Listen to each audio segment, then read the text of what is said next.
Saya banyak bisa belajar dari perjalanan hidup saya bersama takdir. Saya ingat waktu saya di sekolah SD di Madinah, di Arab Saudi, kelas 1, kelas 2, sampai kelas 6. Saya ingat persis, hampir setiap hari kita diharuskan membayar 1 rial sedekah untuk Palestina. Infak 1 rial untuk Palestina. Itu setiap hari. Jadi saya kalau pergi ke sekolah dapat uang saku dari ayah 3 rial. 1 buat makan, 1 rial buat beli makan, 1 rial buat beli minum, 1 rial buat infak dan sedekah untuk Palestina. Selama 6 tahun kita belajar di SD. Membuat saya di masa itu berkeinginan bisa ke tanah suci Palestina, bisa silaturrahim dan ziarah Masjidil Aqsa. Tapi coba bayangkan, selama sudah berjalan, selama saya di Madinah, belum terkabul cita-cita saya. 2008 saya dapat panggilan menjadi imam tarawih di Masjid Agung Sunda Kelapa di Jakarta. Saya datang, tugas saya jadi imam. Apalagi masyarakat luar biasa antusias ketika kedatangan tamu dari Madinah. Ramai masjidnya. Menjalani tugas selama 1 bulan Ramadan full. Imam tarawih dan imam tahajud. Di saat itu sering bertemu dengan wakil presiden, waktu itu Bapak Yusuf Kalla, dan keluarga besar. Ternyata sebagai orang asing, alhamdulillah dapat kemudahan, dapat fasilitas izin tinggal di Indonesia. Membuat saya kalau mau ke Indonesia tidak perlu visa lagi. Jadi bebas ke Madinah, mudik sebentar, balik lagi ke Indonesia. Lama kelamaan betah di Indonesia. Apalagi gara-gara ibu-ibu di Indonesia.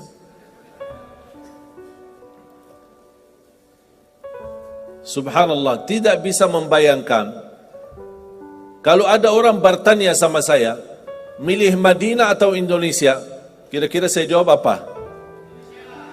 Madinah lah.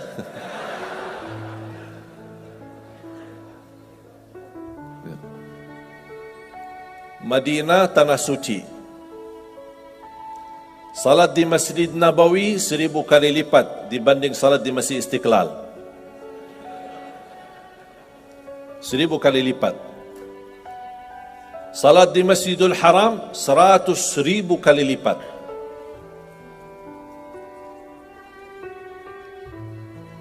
Di Madinah ada makam Nabi Muhammad sallallahu alaihi wasallam. Ada Masjid Quba. Kalau kita bicara berkah, ya Madinah lebih berkah. Aman, Madinah lebih aman. Suci, Madinah lebih suci. Banyak orang Indonesia berkata, oh aku bingung ya, kita aja mau ke Madinah, kok inti yang datang ke Indonesia. Tapi ternyata saya belum bisa tahu, kecuali baru beberapa bulan lalu, ternyata takdir itu benar-benar baik dari Allah Subhanahu wa taala. Tinggal di Indonesia 2008, 2009, 2010, saya masih ingat pertama kali belum bisa bahasa Indonesia. Bisa enggak terbayang? Tidak bisa bahasa Indonesia.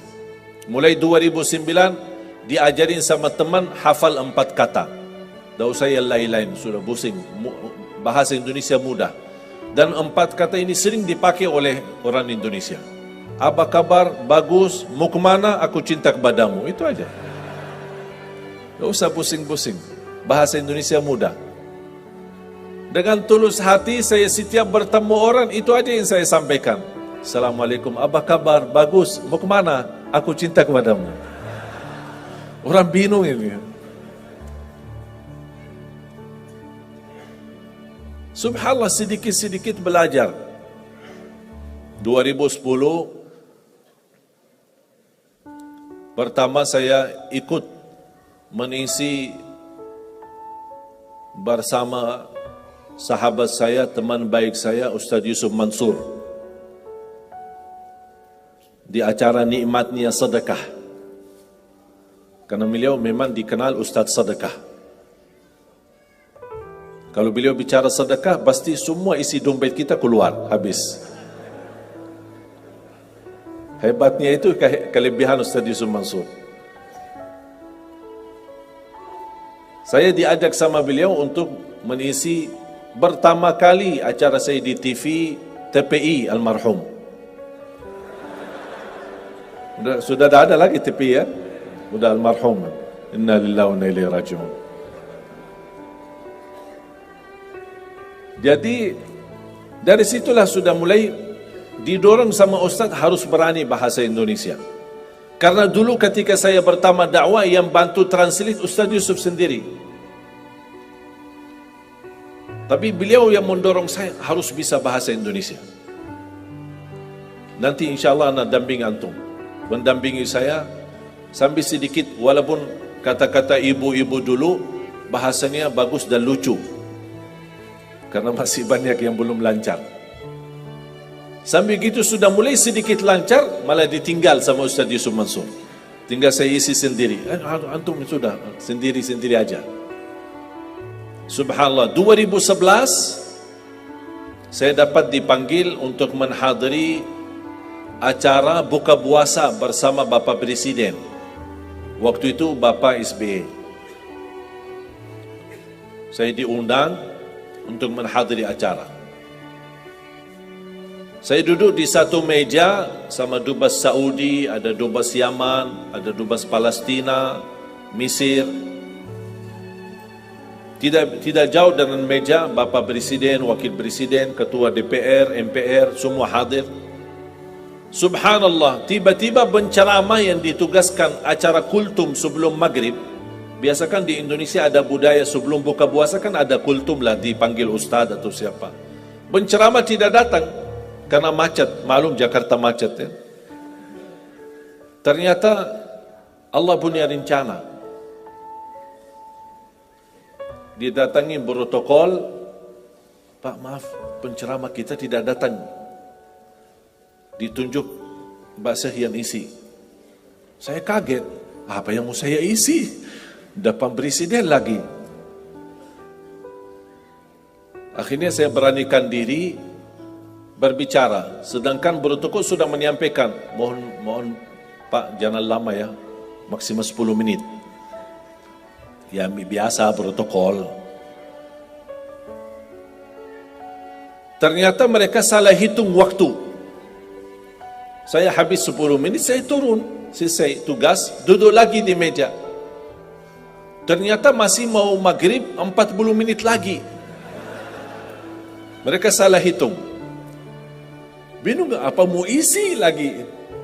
Didatangin ustaz, salah satu imam Masjid Istiqlal untuk baca salawat lah, Asmaul Husna, baca Asmaul Husna, baca salawat, baca subhanallah walhamdulillah wa la ilaha illallah wallahu akbar, sampai orang badan ngantuk, habis waktunya. Tapi masih ada waktu belum maghrib. Saya didatangi lagi sama protokol. Bapak Presiden minta antum datang lagi, naik isi kultum sebentar sebelum maghrib. Saya kaget. Kok ini satu acara tapi 2 kali saya isi. Saya naik panggung. Saya masih ingat pertama ketika saya naik, karena tamu yang hadir ada kan juga dari negeri sahabat, negara Arab dan negara yang lain. Pas begitu saya mulai berbicara, biasa saya menawali Assalamualaikum warahmatullahi wabarakatuh, Bismillahirrahmanirrahim, Alhamdulillahirabbil alamin dalam bahasa Arab.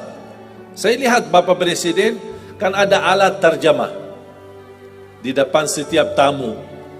Bapak Presiden mengambil alatnya. Begitu saya berkata amma ba'du, yang saya muliakan, yang saya cintai ayah kami Bapak Presiden Republik Indonesia, Beliau kaget. Langsung turunin alatnya lagi. Ini dengar langsung bahasa Indonesia. Karena dia melihat nampilan saya bukan orang Indonesia. Begitu alhamdulillah saya isi yang kedua kali, malah beliau panggil. Saya duduk. Dan saya cerita, nanti saya insya Allah akan cerita salah satu cerita yang menyebabkan saya mendapatkan perhatian dari Bapak Presiden. Barangkali antum kalau antum cerita, barangkali dapat perhatian. Nanti saya kasih tahu ceritanya. Mau kan ceritanya? Pasti mau.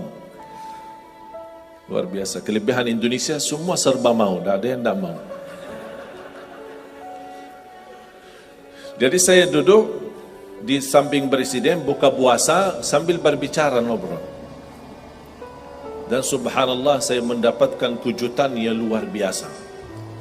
Langsung beliau berkata, mau nggak warga negara Indonesia?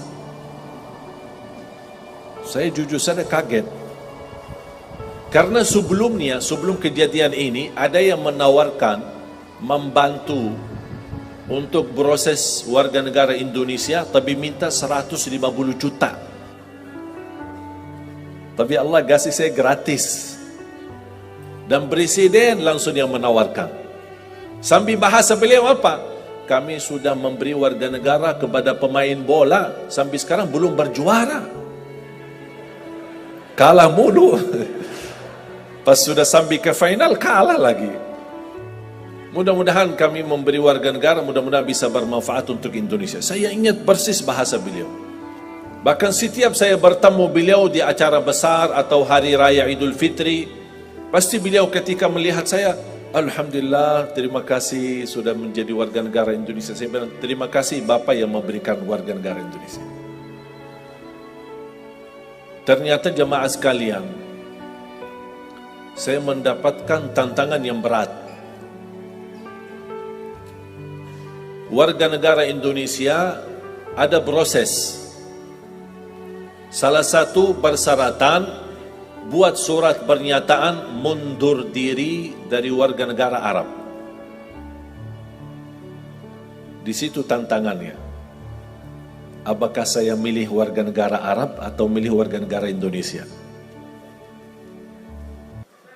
Habis saya musyawarah sama orang tua, guru-guru saya di Madinah, mereka semuanya mendorong Bismillah. Yang penting bermanfaat. Dimanapun berada bermanfaat. Saya beranikan diri membuat surat pernyataan mundur diri dari warga negara Arab menjadi warga negara Indonesia. Ternyata keputusan ini menjadi takdir. Dan takdir itu baik. Berjalan dalam berdakwah di Indonesia, diberikan kemudahan bahasa. Coba mohon maaf bayangkan, kalau saya masih bahasa Arab, gimana? Minat nggak entah hadir? Malas. Dan nanti bahasa Arab lagi. Pakai translate lagi, lama lagi. Dan nyambung lagi, malas deh. Tapi alhamdulillah, karunia dari Allah memberikan kemudahan bisa bahasa Indonesia. Berdakwah langsung dari hati ke hati. Ternyata menjadi warga negara Indonesia menjadi karunia dari Allah Subhanahu wa taala. Kenapa menjadi karunia? Karena 2017 saya mengundang seorang imam besar dari Palestina, imam besar Masjidul Aqsa. Kami undang kemari datang ke Indonesia. Isi bersama-sama di Damai Indonesiaku TV1. TV1 memang beda. Bersama-sama isi. Beliau begitu bertemu dengan saya, beliau terkejut. Pakaian Arab, wajah Arab, tapi bahasa-bahasanya Indonesia.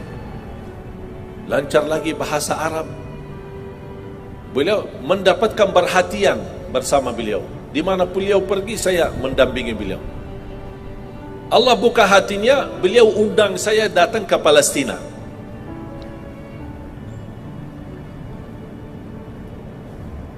Ternyata istimewa warga negara Indonesia.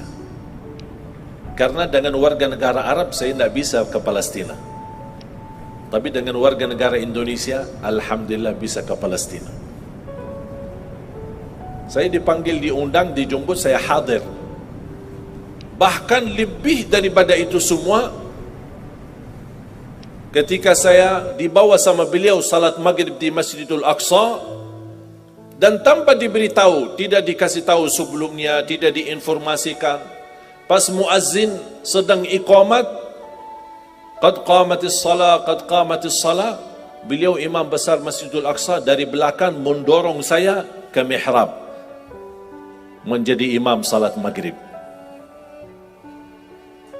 Berarti kalau Anda mendengar cerita ada orang Indonesia jadi imam di Masjidil Aqsa, itu Ali Jabir. Karena setahu saya belum ada orang Indonesia yang jadi imam di sana. Dan ini semua karunia. Saya tidak pernah minta. Tapi ternyata saya ingat dulu cita saya di SD, selama kita sumbangkan satu rial untuk Palestina, kapan saya bisa ke Palestina? Ternyata Allah sudah kabulkan, tapi prosesnya harus ke Indonesia dulu.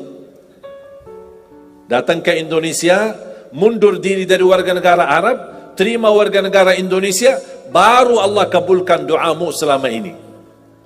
Ternyata Allah kabulkan. Walaupun cukup lama ditunggu, tapi ternyata semua apa yang Allah berikan itu luar biasa baik. Lebih daripada itu, saya menemukan sejarah keluarga. Ternyata baru saya tahu kakek saya lahir Indonesia. Lahiran mana? Lombok. Siapa yang dari Lombok? Angkat tangan dari Lombok. Lumayan, 1, 2, 3, 4. Lahir dari Lombok. Jangankan kakek, ayah dari kakek kelahiran Lombok. Bahkan beliau dibunuh oleh penjajah Belanda dan dimakamkan di Ampenan.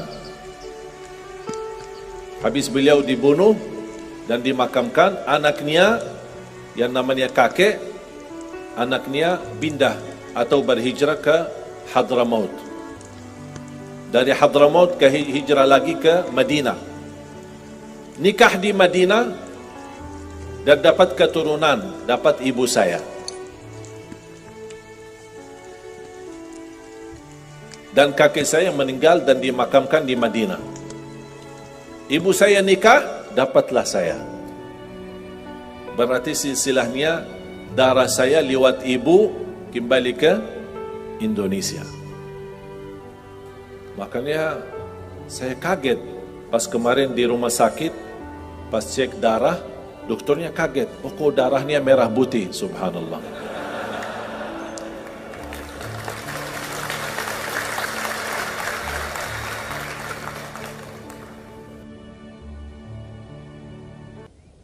Oh